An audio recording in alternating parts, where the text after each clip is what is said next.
موڑنا چاہتا ہوں جن کی تعریف کرنے کی ضرورت ہی نہیں ہے۔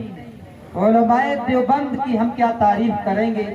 میرے دوستو، ہم اس لائق نہیں ہیں، آپ سب کو اچھی طریقے سے جانتے ہیں، ہمیں تعارف نہیں کرانی بلکہ یہ بات کہنی ہے کہ آج ابو بکر ہوتی تو یہ حالت ہوتی، آج ابو بکر ہوتی تو یہ حالت ہوتی، گر عمر ہوتے تو کیا کفر کو طاقت ہوتی، اور ہوتے عثمان تو ہم کو نہ ندامت ہوتی، گر علی ہوتے تو ہم کو نہ یہ ذلت ہوتی۔ اور ہاں اسلام تیرے چاہنے والے نہ رہے، ہاں اسلام تیرے چاہنے والے نہ رہے، جس کا تو چاند تھا اب وہ تیرے حالے نہ رہے۔ میں بڑے ادب احترام سے حضرت مولانا محمد عرفان صاحب مبلغ دارالعلوم دیوبند سے گزارش کرتا ہوں کہ آپ تشریف لائیں اور اپنی بہترین باتوں سے درود شریف پڑھیں۔ اللہم صلی علی محمد النبی الامی وعلی آلہ وصحبہ اجمعین۔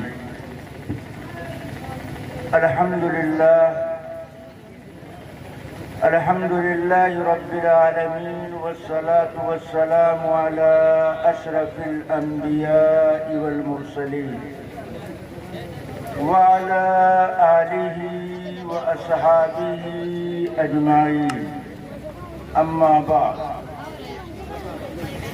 اعوذ باللہ من الشیطان الرجیم، بسم اللہ الرحمن الرحیم۔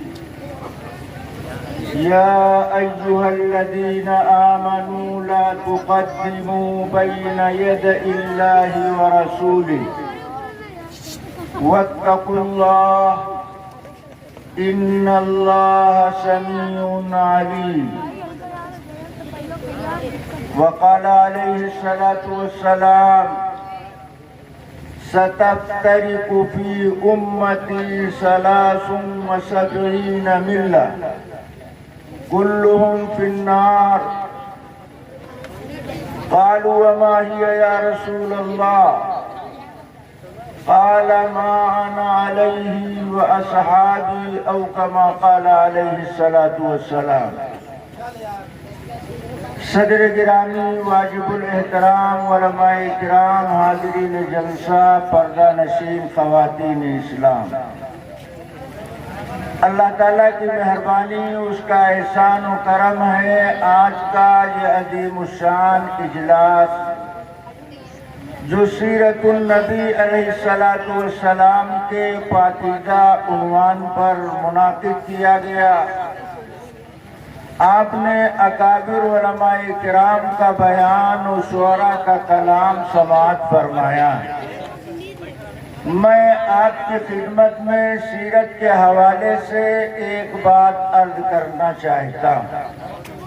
کہنے والے نے کہا، محبوب خدا پے کرے انوار کے آگے، محبوب خدا پے کرے انوار کے آگے، اسنام گرے سید ابرار کے آگے، ہر شخص جھکا وقت کی تلوار کے آگے، تلوار جھکی احمد مختار کے آگے صلی اللہ علیہ وسلم۔ آپ حضرات سے میری گزارش ہے کہ میری بات بہت دھیان توجہ کے ساتھ سماعت فرمائیں۔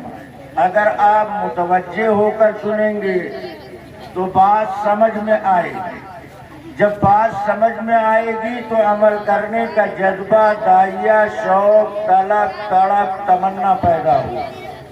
اور اگر بات ہی سمجھ میں نہیں آئی تو سننے کا ثواب مل جائے گا پر عمل کا جذبہ پیدا نہیں ہوگا۔ اس لیے دین کی بات بہت توجہ کے ساتھ سننا چاہیے۔ وجہ اس کی یہ ہے کہ ایک مرتبہ حضور پاک صلی اللہ علیہ وسلم کی مجلس میں نبی کی بیویاں جمع تھیں، یعنی ازواج مطہرات، تمام امت کی روحانی ماں۔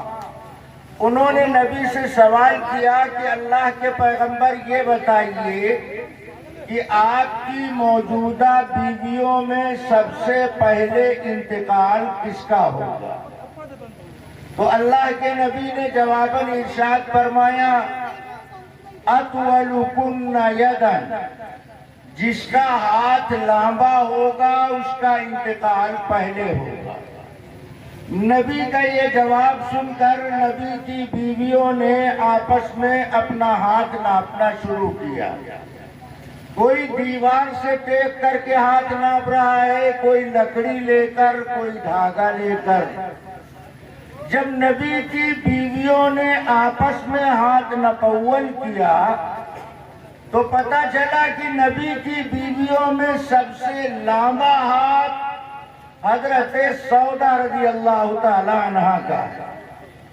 اب نبی کی بیویوں نے یہ فیصلہ کیا کہ سب سے پہلے حضرت سودا کا انتقال ہوگا۔ حالانکہ انتقال سب سے پہلے حضرت زینب رضی اللہ تعالی عنہ کا ہوا۔ جب حضرت زینب کا انتقال ہوا تو نبی کی بیویاں دوبارہ جمع ہوئی کہ ہم نے اللہ کے نبی کے ارشاد کا صحیح مطلب نہیں سمجھا۔ ہم نے اطول یدن سے جو ہاتھ کی لمبائی مراد لیا، یہ گوشت ہڈی والے ہاتھ کی لمبائی مراد نہیں ہے۔ اگر گوشت ہڈی والے ہاتھ کی لمبائی مراد ہوتی تو سب سے پہلے حضرت سودا کا انتقال ہونا چاہیے، مگر انتقال ہوا سب سے پہلے حضرت زینب کا۔ معلوم یہ ہوا کہ ہاتھ کی لمبائی سے گوشت ہڈی والے ہاتھ کی لمبائی مراد نہیں، بلکہ نبی کے فرمانے کا کچھ اور مطلب ہے۔ اب نبی کی بیویاں جب دوبارہ نبی کی بات پر غور کرنے کے لیے بیٹھی تو ایک بیوی نے کہا کہ اہل عرب سخاوت کے موقع پر ہاتھ کی لمبائی کا لفظ استعمال کیا کرتے ہیں، چونکہ نبی کی بیویوں میں حضرت زینب سب سے زیادہ صدقہ خیرات کرنے والی تھی، اس لیے مدینہ کی گلیوں میں ام المساکین کے لقب سے وہ معروف اور مشہور تھی۔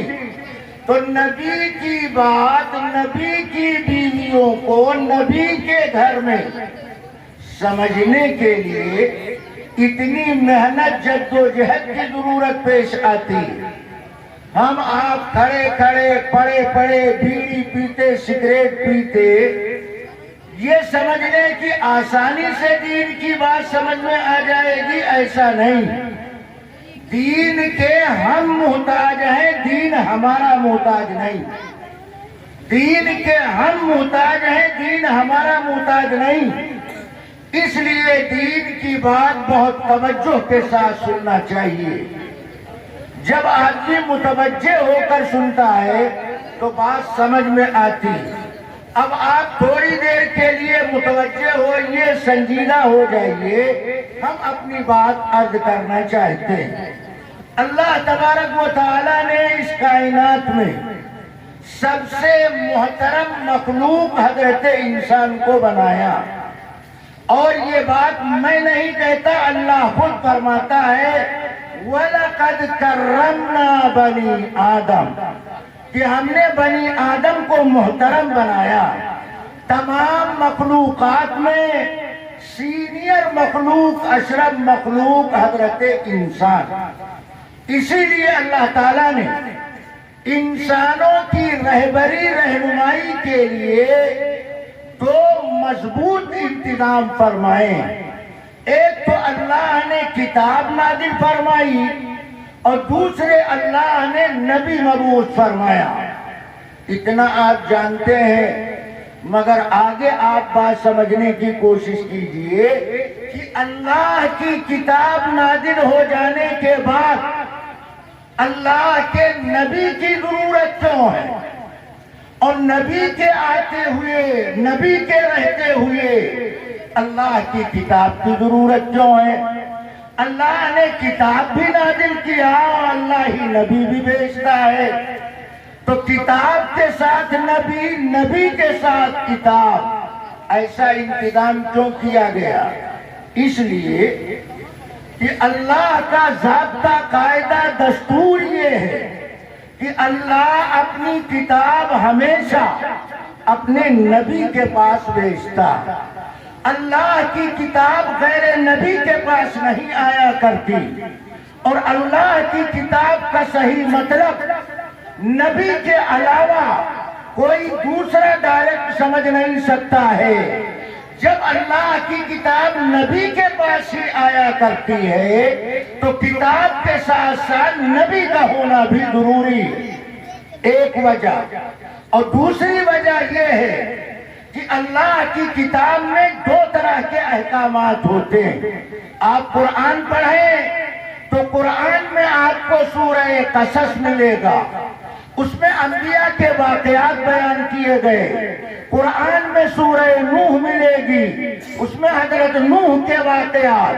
قرآن میں سورہ یوسف ملے گا، اس میں حضرت یوسف کے واقعات۔ اس طرح قرآن کی کچھ آیتوں میں اللہ اپنی قدرت کا تذکرہ کرتا، جنت و جہنم کا تعارف کراتا، مرنے کے بعد اٹھائے جانے کا تذکرہ کرتا، کچھ عبرتناک آیتیں نازل کرتا ہے۔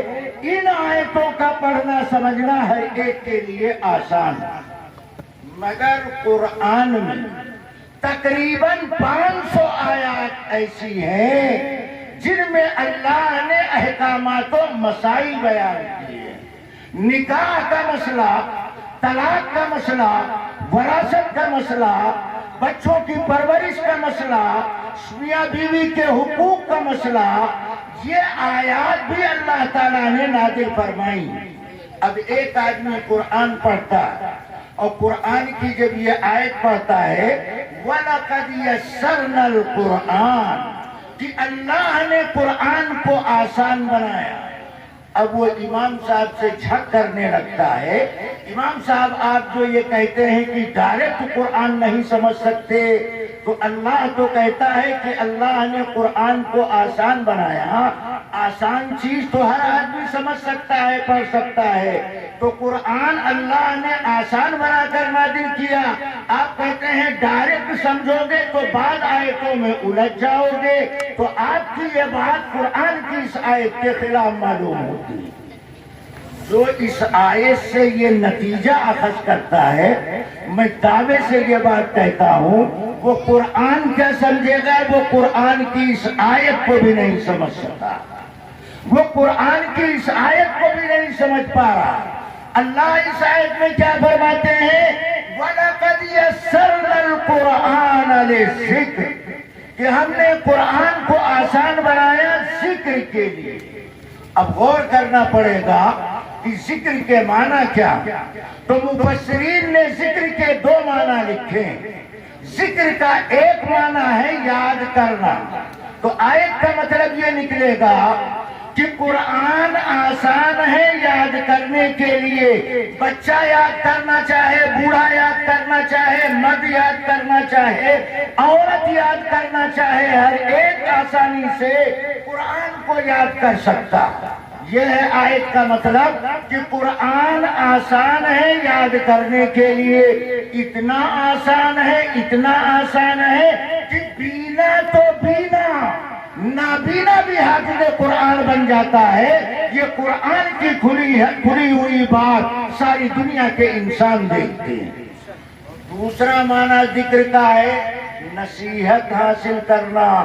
تو قرآن میں کچھ آیتیں ہیں جس کو پڑھ کر سن کر آسانی سے سمجھا جا سکتا ہے، اس سے نصیحت حاصل کی جا سکتی ہے، لیکن قرآن میں کچھ آیتیں ایسی ہیں جس کو آسانی سے سمجھا نہیں جا سکتا۔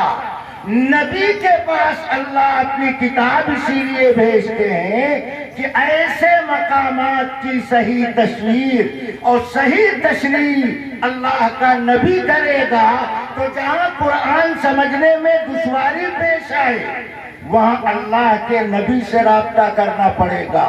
اس سے تیسری بات یہ نکلی کہ بندے اور خدا کے درمیان، دھیان سے سنو میں کیا کہہ رہا ہوں، بندے اور خدا کے درمیان نبی واسطہ، بندے اور خدا کے درمیان نبی واسطہ. اگر نبی کا واسطہ ختم کر دیا جائے تو اللہ کی بات اللہ کے بندوں تک نہیں پہنچ سکتی. اگر اللہ کی بات جاننا چاہتے ہو، اللہ کی مرضی حاصل کرنا چاہتے ہو، اللہ کی رضا کے لیے عمل کرنا چاہتے ہو تو نبی سے رابطہ کرنا پڑے گا، نبی سے واسطہ قائم کرنا پڑے گا. نبی کے رابطے واسطے کے بغیر نہ اللہ کی بات تم کو پہنچ سکتی ہے، نہ اللہ کی رضا تم کو مل سکتی. اور چوتھی وجہ اس کی یہ ہے کہ نبی اور کتاب ساتھ ساتھ لازم ملزوم کیوں ہے؟ اس کی چوتھی وجہ، جہاں اللہ کی ذات سمجھنے میں تمہیں الجھن ہو وہاں نبی سے رابطہ کرو، اور بعد دفعہ نبی کی ذات کے سمجھنے میں آدمی کو دشواری کا سامنا کرنا پڑتا ہے تو اللہ کی کتاب سے رابطہ کرو. خلاصہ یہ نکلا کہ اللہ کی کتاب یہ نبی کا تعارف کراتی ہے اور نبی کی ذات یہ اللہ کی کتاب کا تعارف کراتی ہے. کتاب کو نبی سے، نبی کو کتاب سے الگ نہیں کیا جا سکتا. یہ دونوں آپس میں لازم ملزوم ہیں. ہمیشہ اللہ کی رضا اور اللہ کی خوشنودی اللہ کے بندوں کو نبی کے واسطے سے مل سکتی. اب اگر نبی کی رضا چاہیے، نبی کی سنت، نبی کا اسوہ، نبی کا نمونہ چاہیے تو جبریل بتائیں گے، اسرائیل بتائیں گے؟ نہیں. اللہ کی رضا، اللہ کے حکم کا طریقہ نبی بتائے گا، اور نبی کی سنت، نبی کا طریقہ چاہیے تو کون بتائے گا؟ جواب آپ کی سمجھ میں اس زمین سے آسانی کے ساتھ آ چکا ہوگا. جیسے نبی بندے اور خدا کے درمیان واسطہ ہے، ایسے ہی امتی نبی کے درمیان صحابہ کی جماعت واسطہ. نبی اور امتی کے درمیان صحابہ کی جماعت واسطہ ہے. اگر نبی کی سنت چاہیے، نبی کا طریقہ چاہیے تو صحابہ سے رابطہ قائم کرنا پڑے گا. جیسے نبی کے واسطے کے بغیر اللہ کا حکم مل نہیں سکتا، ایسے صحابہ کی جماعت سے رابطہ کے بغیر نبی کا طریقہ مل نہیں سکتا. اللہ اپنی کتاب کی ذات کو عطا کرتا. ارے بات سمجھ میں آ رہی ہے؟ کون کون سمجھ رہا ہے؟ ذرا ہاتھ اٹھا. ماشاءاللہ سب سمجھ رہے ہیں، مگر آپ ہماری یہ بات نہ سمجھ سکے. میں نے کہا ہاتھ اٹھاؤ تو آپ کے ہاں لفظ ہاتھ ایک ہاتھ کے لیے بولا جاتا ہے یا دونوں ہاتھ کے لیے؟ مولانا اخیر میں دعا کرائیں گے تو کہیں گے دعا کے لیے ہاتھ اٹھاؤ، وہ بھی یہی لفظ بولیں گے. تو آپ ایک اٹھائیں گے یا دونوں؟ تو لفظ ایک معنی ڈبل ڈبل کچھ گڑبڑ معلوم ہوتا ہے. اس لیے بات سمجھنے کی کوشش کرو کہ بولنے والا کیا بول رہا ہے. جو بولتا ہے پورے ہوش و حواس سے بولتا ہے، وہ نتیجہ دیکھنا چاہتا ہے کہ کتنی بات آپ ہماری سمجھ رہے ہیں.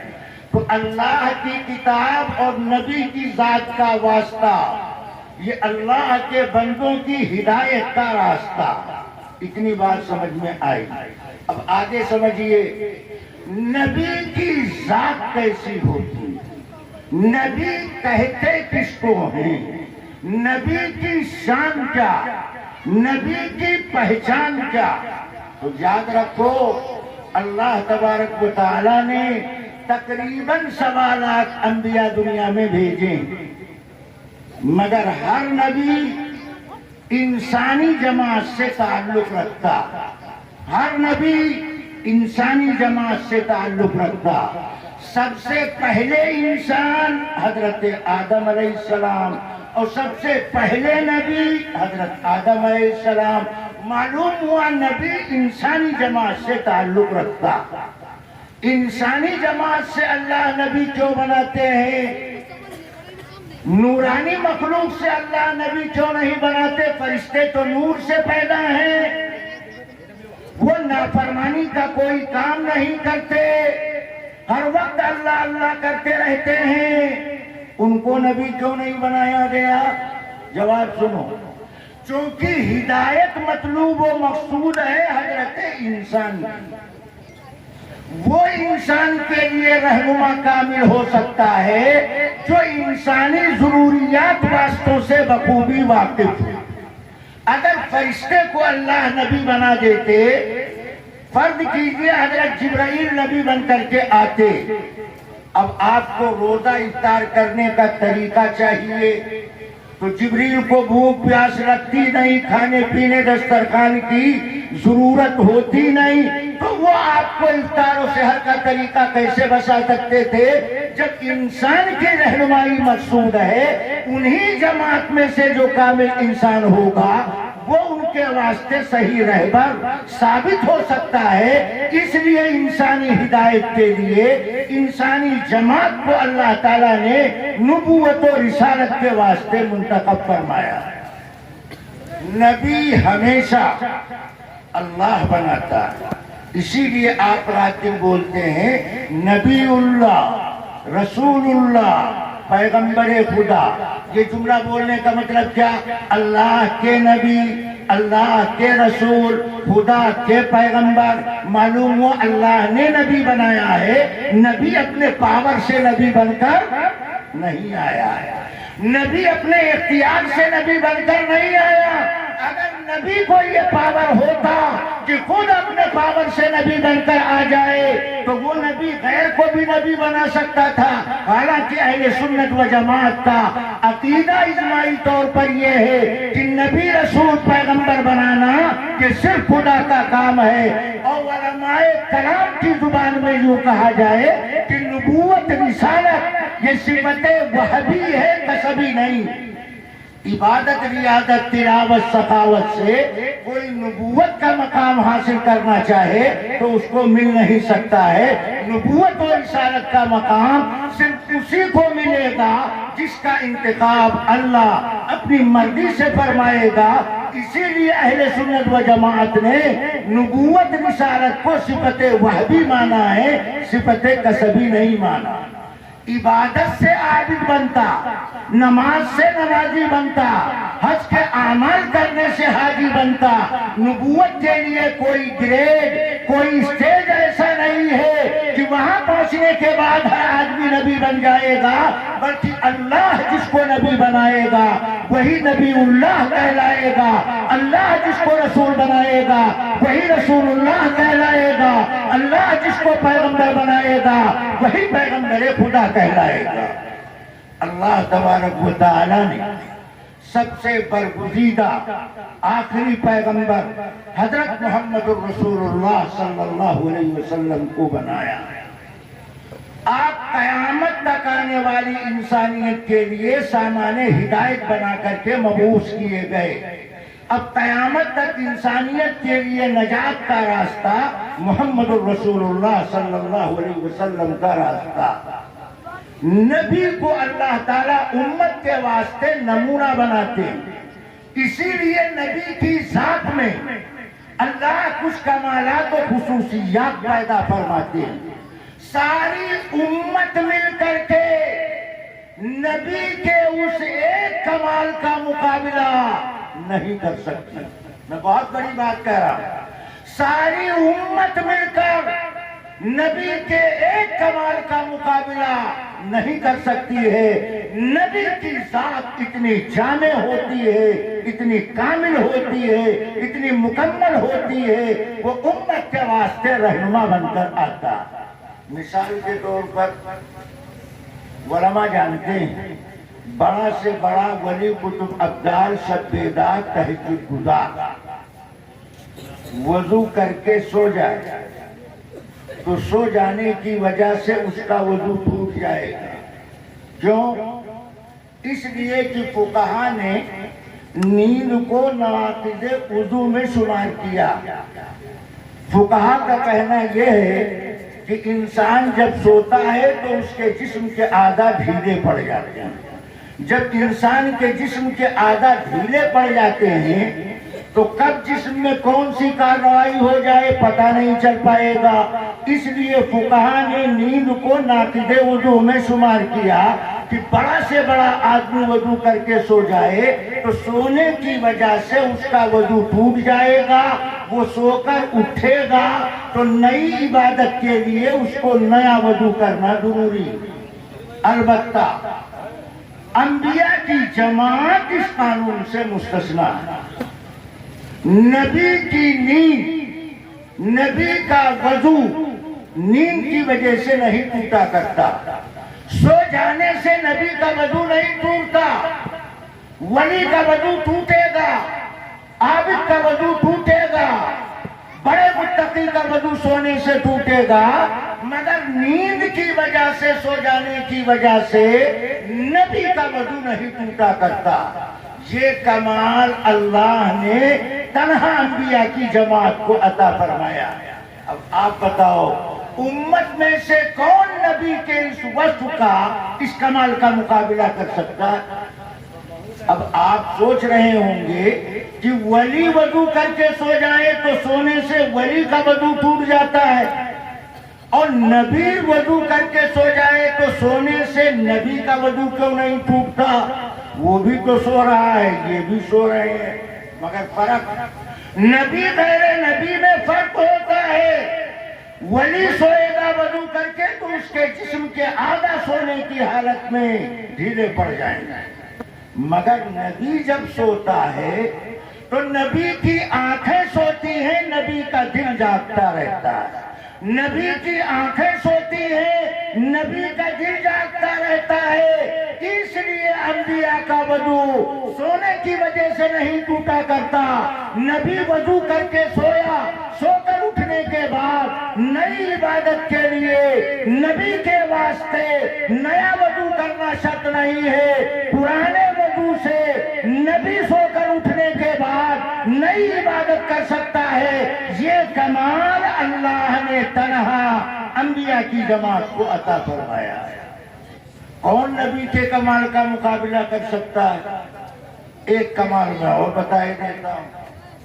پوری زندگی نبی کے جسد اطہر پر مکھی نہیں گئی تھی.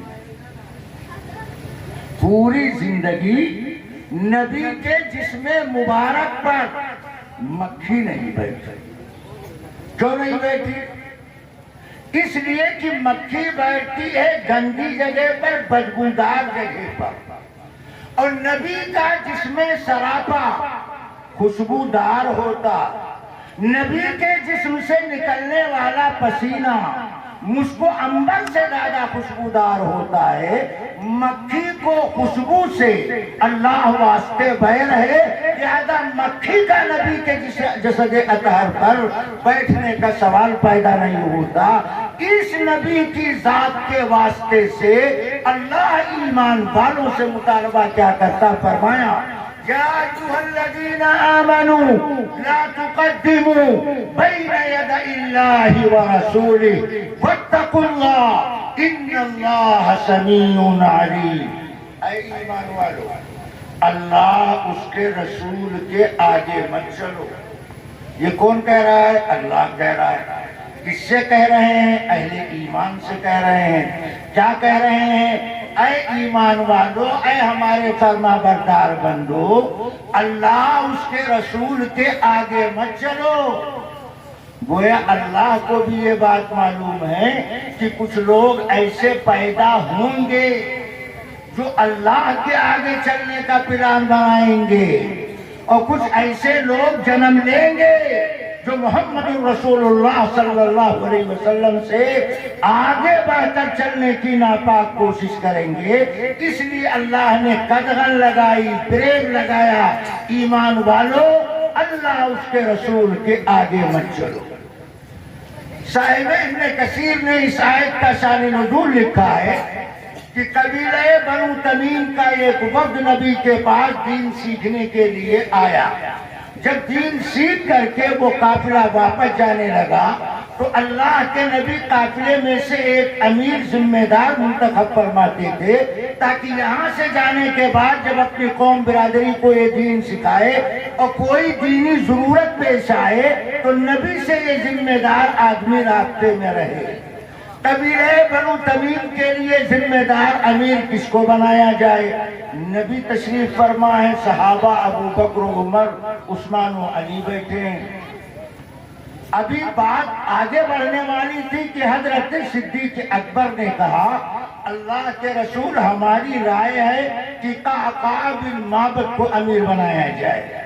حضرت عمر بولے نہیں، ہماری رائے ہے اقرع بن حابس کو امیر بنایا جائے۔ دونوں اپنی اپنی رائے کو دلائل سے مؤکد کرنے لگے۔ نبی کے سامنے ان کی آواز گفتگو میں بلند ہونے لگی۔ اتنے میں جبریل امی قرآن کی یہ آیت لے کر کے پہنچے، پابندی لگ گئی، یا ایھا الذین آمنوا لا ترفعوا اصواتکم فوق صوت النبی، اے ایمان والو نبی کے سامنے زور سے نہ بولو، کیوں؟ نبی کی آواز کا احترام نہ کرنا یہ اتنا بڑا جرم بننے والا ہے، اتنا بڑا جرم بننے والا ہے، ان تحبط اعمالکم وانتم لا تشعرون، اللہ تمہاری نیکیوں کو اکارت کر دے گا، تمہیں خبر بھی نہیں ہے۔ جب قرآن کی یہ آیت اتری تو صحابہ میں ہلچل مچ گئی، یا اللہ زور سے کوئی نبی کے سامنے نہ بولے۔ ایک صحابی ہے حضرت ثابت بن قیس، وہ اپنے گھر بیٹھ گئے، نبی کی مجلس میں نہیں آ رہے۔ اللہ کے نبی نے کہا ثابت کہاں ہے؟ صحابی نے کہا اللہ کے رسول وہ مجلس میں نہیں آ رہے ہیں۔ نبی نے نمائندہ بھیجا کہ ثابت کے حالات معلوم کر کے آؤ، بیمار تو نہیں ہے جو مجلس میں نہیں آتے؟ نمائندہ پہنچا تو ثابت بن قیس نے کہا بات دراصل یہ ہے اللہ نے ایمان والوں سے کہا ہے کہ نبی کے سامنے زور سے بلند آواز ہو کر مت بولو، اور میری آواز بلند ہے، اگر میں نبی کی مجلس میں گیا اور نبی نے کوئی استفسار فرمایا میں جواباً گویا ہوا تو مجھے ڈر لگتا ہے کہیں میری آواز نبی کی آواز پر غالب نہ آ جائے اور میں اس وعید کا مستحق نہ بن جاؤں کہ اللہ ایسے کے اعمال کو اکارت کر دے گا، اس ڈر سے میں نبی کی مجلس میں نہیں جاتا۔ سوچو مسلمانوں کہ صحابہ کس قدر نبی سے محبت کرتے تھے اور کس طرح نبی کی اداؤں پہ مر مٹتے تھے۔ اللہ کے نبی نے جواب کہلوایا کہ جا کر کے ثابت بن قیس سے کہہ دو ان کی آواز خلقی پیدائشی طور پر بلند ہے، لہذا وہ میری مجلس میں آئیں، ان کے لیے پابندی نہیں ہے چونکہ آواز پیدائشی طور پر بلند ہے۔ وہ اللہ کے نبی کی خدمت میں آنے لگے۔ اللہ اس آیت میں صاف کہتا ہے اے ایمان والو اللہ اس کے رسول کے آگے مت چلو۔ آپ کے ذہن میں سوال آئے گا، سوال نہ آیا ہو تو میں سوال بھی بتاتا ہوں جواب بھی بتاتا ہوں۔ آج تو اللہ کے نبی ہمارے سامنے نہیں ہے، یہ تو اس وقت کی بات ہے جب مدینہ میں اللہ کے نبی بنفس نفیس موجود تھے، تب تو نبی کی آواز پر آواز بلند ہونے کا خطرہ تھا، امکان تھا۔ آج تو نبی اپنی ذات کے اعتبار سے ہماری نگاہوں کے سامنے نہیں ہے، تو آج آیت کا مطلب کیا نکلے گا؟ قرآن تو قیامت تک کے لیے، صرف مدنی زندگی تک کے لیے تھوڑے ہے، تو آیت کا مطلب کیا ہوگا؟ تو سنو، اللہ تبارک و تعالی نے محمد الرسول اللہ صلی اللہ علیہ وسلم کی نبوت و رسالت کو قیامت تک کے لیے جاری کر دیا۔ آج اپنی ذات کے اعتبار سے آپ ہماری نگاہوں کے سامنے نہیں ہیں، مگر آپ کی نبوت باقی ہے، آپ کی رسالت باقی ہے، آپ کی شریعت باقی ہے، آپ کی سنت باقی ہے۔ جہاں آقا کی سنت کی بات آئے وہاں ایمان والوں کے ایمان کا تقاضا یہ ہے کہ ہمیں نبی کا طریقہ چاہیے، ہمیں نبی کا رنگ چاہیے، ہمیں نبی کا ڈھنگ چاہیے، ہمیں نبی کا اسوہ چاہیے، ہمیں نبی کا نمونہ چاہیے۔ آج نبی اپنی ذات کے اعتبار سے نہیں مگر نبوت اور رسالت آپ کی باقی ہے، اس کا احترام ہونا چاہیے۔ مگر علماء کیا فرمایا؟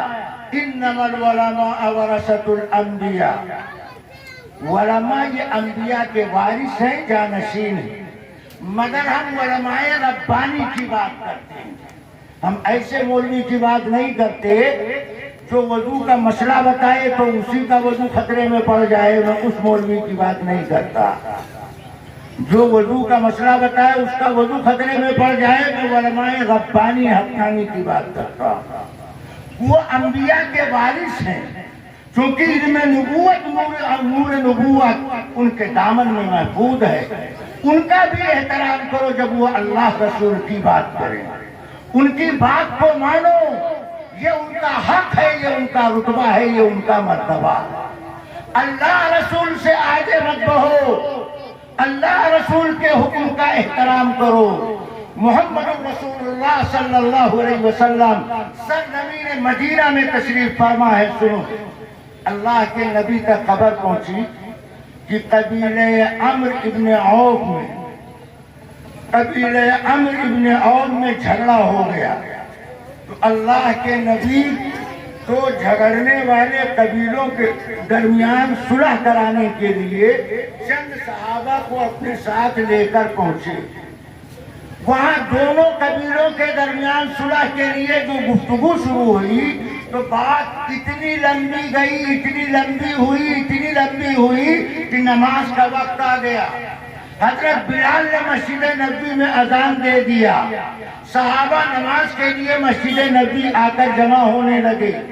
اللہ کے نبی جب مدینہ میں رہتے تھے تو خود ہی امامت فرماتے، جب بدر میں گئے، احد میں گئے، تبوک میں گئے تو نبی کے مسلح پر کوئی صحابی آپ کو ملے گا، مگر نبی جب تک مدینہ میں ہیں تو نبی کے مسلح پر نبی ہی نظر آئے گا۔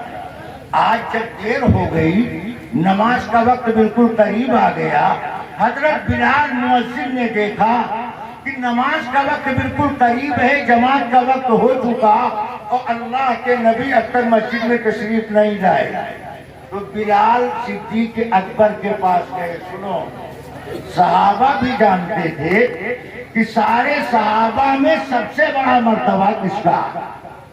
بلال عمر عثمان علی کے پاس نہیں گئے، صدیق اکبر کے پاس گئے اور آہستہ سے کہا، ابو بکر، اللہ کے نبی دو قبیلوں کے درمیان صلح کرانے کے لیے تشریف لے گئے تھے، شاید بات لمبی ہوتی جا رہی ہے، آپ کے آنے میں تاخیر ہو رہی ہے، تو کیوں نہ آپ لوگوں کو نماز ادا کرا دیں؟ تو صدیق اکبر نے کہا، بلال، اگر تمہاری رائے ہے تو میں نماز پڑھائے دیتا ہوں۔ حضرت صدیق اکبر نبی کے مسلح پر تکبیر کہا، صحابہ نے تکبیر بول دیا، جماعت کھڑی ہو گئی۔ اتنے میں اللہ کے نبی تشریف لے آئے۔ جب نبی مسجد میں تشریف لائے، سب میں کھڑے ہوئے، اگر بغیر صحابہ کو پتا چلا اللہ کے نبی تشریف لے آئے تو ایک صحابی نے نماز کی حالت میں تالی بجائی کہ صدیق اکبر کو پتا چل جائے کہ اللہ کے نبی تشریف لے آئے ہیں، تاکہ وہ مصلی سے ہٹ جائیں۔ دھیان سے سنو، یہ صدیق اکبر کی نماز ہے۔ جب اللہ کی دربار میں صدیق اکبر نے نیت باندھ لیا تو دنیا ما فیہا سے بے خبر، تالی بجائی، ابو بکر کو پتہ نہ چلا، وہ تو یاد الہی میں مستغرق ہیں۔ پھر کچھ اور صحابہ نے مل کر زور سے تالی بجائی تو ابو بکر کو آہٹ محسوس ہوئی، کنکھیوں سے جائزہ لیا، ابو بکر کو پتہ چلا اللہ کے نبی سب میں تشریف فرما۔ صدیق اکبر مصلی چھوڑ کر پیچھے ہٹنے لگے، نبی نے اشارہ کیا مصلی پہ کھڑے رہو، مگر ابو بکر پیچھے سب میں آ کر کھڑے ہوئے، اللہ کے نبی آگے بڑھے، آپ نے نماز مکمل کرائی۔ جب نماز ختم ہو گئی تو اللہ کے نبی نے صحابہ کو روکا، جمع ہو جاؤ، کچھ بات کرنی ہے۔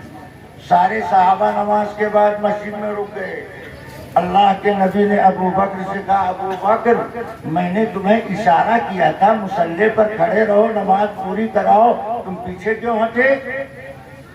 تو صدیق اکبر نے عرض کیا اللہ کے نبی ابو قحافہ کے بیٹے، یہ صدیق اکبر کے ابا کا نام ہے ابو قحافہ، کہا ابو قحافہ کے بیٹے کی یہ مجال نہیں، ابو قحافہ کے بیٹے کی یہ مجال نہیں کہ نبی کے رہتے ہوئے نبی کے مصلی پر کھڑا رہے، اس کے لیے میرا دل تیار نہیں، اس لیے میں پیچھے آ گیا۔ اب نبی صحابہ سے متوجہ ہیں، آپ لوگوں نے نماز میں تالی بجا کر امام کو متنبہ کیا، سنو آج سے یہ طریقہ ختم، اب نماز میں تالی سیٹی کی کوئی بات نہیں ہوگی۔ اور مسئلہ سنو، اگر امام کو متنبہ کرنے کی ضرورت پیش آئے، مثلا امام کو دوسری رکعت میں قاعدہ اولا کرنا چاہیے، امام بیٹھنے کے بجائے کھڑا ہونے لگا، یا امام نے اور کوئی غلطی کی، اس نے جہری نماز میں سری قراءت شروع کر دیا، اب امام کو متنبہ کرنے کی ضرورت ہے، تو ایسی حالت میں مقتدیوں کو نماز کی حالت میں تالی بجانے کی ضرورت نہیں ہے، بلکہ زبان سے سبحان اللہ الحمدللہ کا جملہ بول کر امام کو متنبہ کرے۔ نیا مسئلہ آ گیا۔ اب یہ سوال پیدا ہوا کہ اگر جماعت میں عورت شریک ہے، اس زمانے میں عورتیں شریک ہوتی تھی، بعد میں فتنے کی وجہ سے ممانعت ہو گئی، اگر عورت شریک ہے اور وہ اپنے امام کو غلطی پر متنبہ کرنا چاہتی ہے تو عورت کون سا عمل اختیار کرے؟ کچھ لوگ بیچارے علم نہیں رکھتے ہیں، وہ کہتے ہیں عورت نماز میں فرق نہیں ہے، ایسے لوگوں کو اس طرح کی حدیثیں پڑھنی چاہیے، اللہ کے نبی عورت مرد کی نماز میں فرق بتا رہے ہیں۔ اگر عورت کو اپنے امام کو متنبہ کرنے کی ضرورت پیش آئے تو عورت نماز کی حالت میں سبحان اللہ الحمدللہ کا جملہ بول کر متنبہ کرے گی؟ نہیں کرے گی۔ کیوں؟ اس لیے کہ عورت کی آواز بھی عورت، امام غیر مرد ہے، اجنبی ہے، عورت کی آواز اجنبی کے کان میں نہیں پڑنی چاہیے، اس لیے عورت مقتدیہ اپنے امام کو متنبہ کرنے کے لیے حالت نماز میں سبحان اللہ الحمدللہ کا جملہ استعمال نہیں کر سکتی۔ پھر کس طرح متنبہ کرے گی؟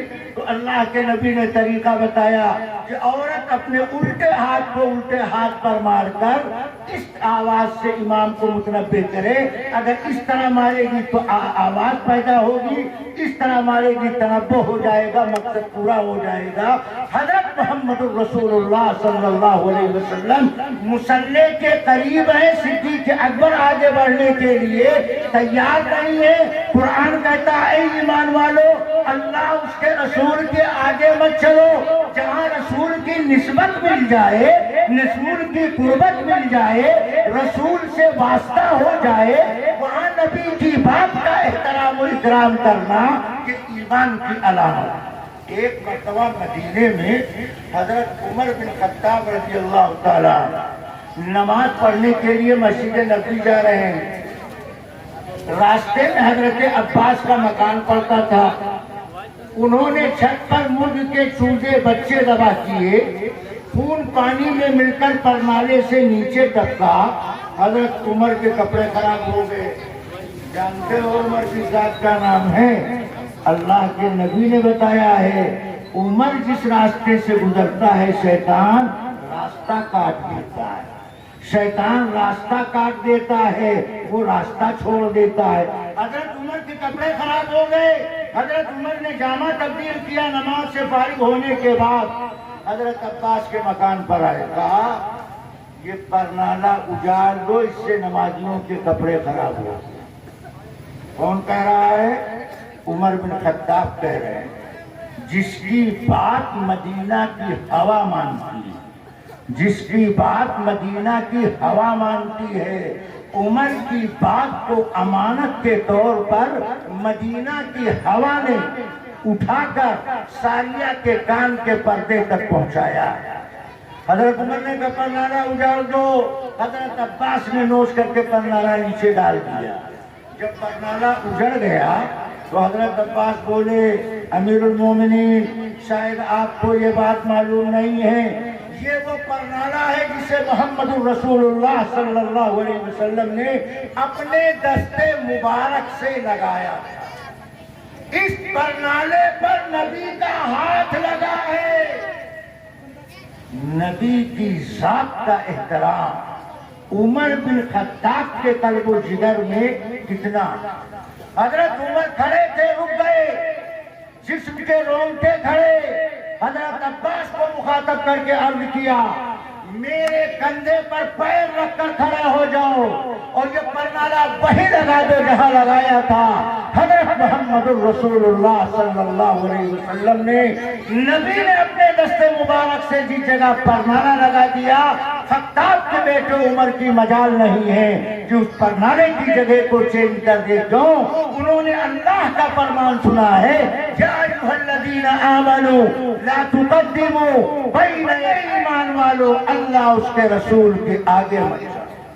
آپ کہیں گے یہ تو بڑے لوگ ہیں، بڑے لوگوں کی بڑی بات ہے، تو آؤ ہم آپ کو ایک اور بات بتاتے ہیں اور پیغام آپ تک پہنچاتے ہیں۔ ایران کے اندر کسریٰ بادشاہ گزرا، اس کی بڑی سلطنت، بہت اس کے چرچے۔ تو کسریٰ کے دربار میں صحابی رسول پہنچے حضرت حذیفہ ابن الیمان اور حضرت ربیع بن عامر۔ یہ حذیفہ ابن الیمان وہی ہیں جن کو مکہ سے نکلتے ابو جہل نے روکا تھا، باپ بیٹے سے کہا تھا رکو، نبی ہجرت کر چکے۔ تو انہوں نے کہا مدینہ نبی کی کئی کا دیدار کریں گے، زیارت کریں گے، بس اسی لیے مدینہ جانا چاہتے ہیں۔ تو ابو جہل نے کہا وعدے کے پکے رہنا، وعدے پہ جمے رہنا، صرف دیدار و ملاقات کی اجازت دیتے ہیں، اس کے علاوہ کسی کام میں شرکت نہ کرنا۔ مگر نبی تو مدینہ سے بدر کے لیے رواں دواں۔ حذیفہ ابن الیمان باپ بیٹے نبی سے مدینہ کے قریب ملے جب آپ کے ساتھ میں 313 صحابہ تھے۔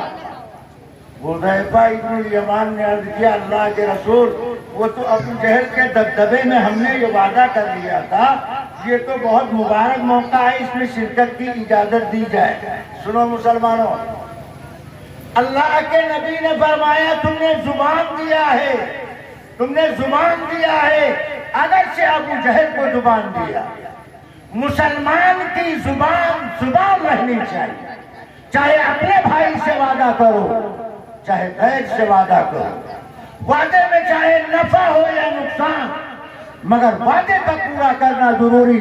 اللہ کے پیغمبر نے حذیفہ ابن الیمان باپ بیٹے کو واپس کر دیا، تم ہمارے ساتھ نہیں جا سکتے ہو، تم نے عہد کیا ہے، وعدہ کیا ہے، اسلام میں عہد کا پورا کرنا، وعدے کا نبھانا بنیادی تعلیم ہے، تم کو اس پر چلنا پڑے گا۔ باپ بیٹے روتے ہوئے الٹے پاؤں واپس ہوتے ہیں کہ اب ظالموں کے پنجے میں ہم کو گرفتار کر لیا جائے۔ یہی حذیفہ ابن الیمان ربیع بن عامر کے ساتھ کسریٰ کے دربار میں مذاکرے کے لیے پہنچے۔ جیسے کسریٰ کے محل کے صدر دروازے پر پہنچے تو دربان واچمین نے دونوں کو روکے، رک جاؤ، تمہارے کپڑے بڑے میلے کچیلے۔ کیوں؟ یہ سفر کر کے آئے تھے، سفر کپڑوں پر آثار سفر، علامات سفر موجود، یہ وی آئی پی کلاس کے آدمی نہیں تھے، کھاتے پیتے لوگ تھے۔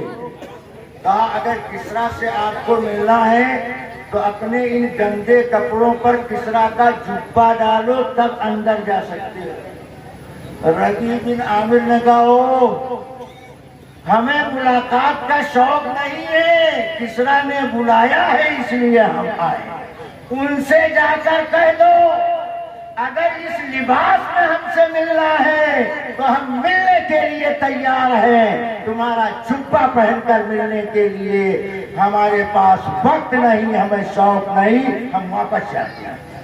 دربان میں جا کر بتائے تو عجیب طرح کے لوگ ہیں، یہ تو عجیب غریب آدمی ہے، کہتے ہیں ہم انہی اداؤں کے ساتھ آئیں، ہم اسی لباس میں اللہ کے گھر میں جاتے ہیں، نبی کے دربار میں جاتے ہیں کوئی روک ٹوک نہیں، تمہارے دربار میں آنے کے لیے ہمیں اوپر سے کپڑا ڈالنا پڑے گا، یہ شرط ہمیں منظور ہے۔ جا کر کے کسریٰ کو بتایا، بڑے عجیب غریب لوگ ہیں، کہا ارے آنے دو جیسے بھی آئے۔ جب وہ جانے لگے تو کسریٰ کے دربار میں جانے کے وقت ربیع بن عامر نے دیکھا ان کی ٹوٹی تلوار پر جو قطرن کپڑا لپیٹے ہوئے تھے وہ کپڑا ڈھیلا پڑ گیا، تو اس قطرن کو ربیع بن عامر درست کرنے لگے۔ اب دربار نے دیکھا یہ ٹوٹی تلوار لے کر ایران فتح کرنے آئے، تو اس نے مذاق میں کہا اس ٹوٹی تلوار سے ایران فتح کرو گے؟ تو ربیع بن عامر نے کہا تو نے ٹوٹی تلوار دیکھی ہے، بازو بھی دیکھنا چاہتے ہو؟ تو کہا دکھاؤ۔ تو ربیع بن عامر نے کہا ایران میں جو سب سے مضبوط ڈھال ہو اسے لاؤ، ڈھال لوہے کے مجموعے کو جس پر تلوار کا وار روکا جاتا ہے۔ سب سے مضبوط ڈھال لائی گئی، ربیع بن عامر نے ٹوٹی تلوار سے ایک وار کیا، ڈھال کے دو ٹکڑے بھر ہو گئے، سب میں سناٹا مچ گیا۔ یہ کیسے لوگ ہیں یہ سمجھ میں نہیں آتے۔ دربار میں پہنچے، اعزاز میں ان کے لیے شاہی کھانا دسترخوان پر چن دیا گیا۔ کھانے کے لیے جب بیٹھے تو حذیفہ ابن الیمان کے ہاتھ سے لقمہ چھوٹ کر زمین پر گر گیا۔ حذیفہ ابن الیمان نے گرے ہوئے لقمے کو اٹھا کر کھانا چاہا، تو بغل کے ساتھی نے کوہنی مار کے اشارہ دیا یہ VIP دسترخوان ہے، ہائی کلاس کے لوگ ہیں، یہ تمہارا عمل دیکھ کر تمہارے بارے میں رائے قائم کریں گے، یہ ننگے بھوکے لوگ ہیں، گرا پڑا دانا بھی نہیں چھوڑتے۔ تو حضرت حذیفہ ابن الیمان نے اسی دسترخوان پہ بیٹھے بیٹھے کہا تھا اترک سنت حبیبی لہؤلاء الحمقاء، ان پاگلیٹوں کی وجہ سے ہم نبی کی سنت کو چھوڑ دیں، یہ ہم سے نہیں ہو سکتا ہے، ہم جہاں رہیں گے ہمیں طریقہ چاہیے حضرت محمد الرسول اللہ صلی اللہ علیہ وسلم کا۔ یہاں رک کر کے ایک مسئلہ بھی سمجھ لو،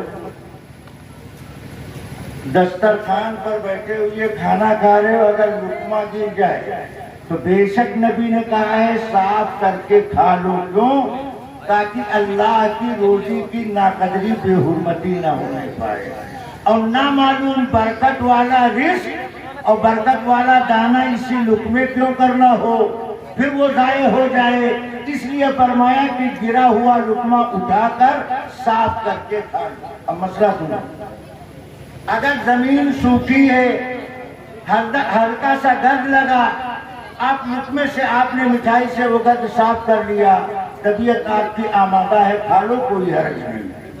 لیکن اگر کیچڑ ہے، گندگی ہے، لقمہ گرا اور میل کچیل کیچڑ لت پت ہو گیا، طبیعت کھانے سے گھن کرنے لگی، تو فرض واجب نہیں ہے کہ یہ گرا ہوا لقمہ اٹھا کر کھا لو۔ حضرت حذیفہ ابن الیمان نے کھایا اور دسترخوان پر جواب دیا اترک سنت حبیبی لہؤلاء الحمقاء، ان بیوقوفوں کی وجہ سے ہم نبی کی سنت چھوڑ دیں، ایسا نہیں ہو سکتا۔ یہ کون لوگ؟ یہ وہ ایمان والے ہیں جو کہیں بھی اللہ اس کے رسول سے آگے جانے کے لیے تیار ہیں، جہاں ہے وہاں نبی کا طریقہ چاہیے۔ جب کھانے سے فارغ ہوئے تو کسریٰ شاہی کرسی پر بیٹھا، یہ لوگ سامنے کھڑے، تو ربیع بن عامر نے کہا جناب ہمارے لیے بھی کرسی منگوائیے، ہم بھی کرسی پر بیٹھ کر بات کریں۔